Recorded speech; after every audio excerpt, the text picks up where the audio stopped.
నిదానంగా కానివ్వండి.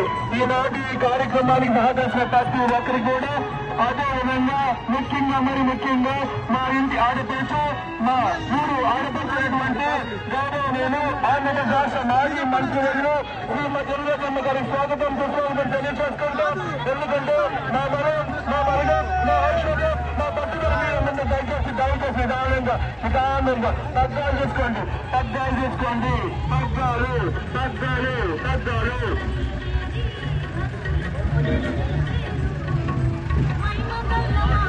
అదేవిధంగా మా యువ నాయకులు, మా యువ కిషోరైనటువంటి మా తమ్ముడు వెంకటరెడ్డి గోపినాథ్ గారికి మరొకమారు ధన్యవాదాలు తెలియజేసుకుంటాం.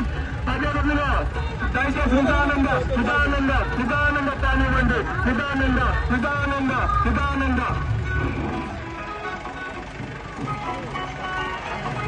మా ఇరువురు ప్రముఖులు ఒకరికి ధన్యవాదాలు తెలియజేసుకుంటూ పద్దాలు చేసుకుంటూ దయచేసి మాకెంతో సహకరిస్తున్నటువంటి మా ఇంటి ఉన్నటువంటి శ్రీమతి రజనమ్మ గారికి గోపినాథ్ గారికి ప్రత్యేక ధన్యవాదాలు తెలియజేసుకుంటా ఉన్నాం. మీ సపోర్ట్, మీ అండబంధులు, మీ సహాయ సహకారాలు మరీ కోరుకుంటా ఉన్నాం. కూడా నిదానంగా రెండు చూసుకోండి. ముందు పద్దాలు చూసుకోండి. పద్దాలు చిక్కుపడి దయచేసి పద్దాలు చిక్కుపడిన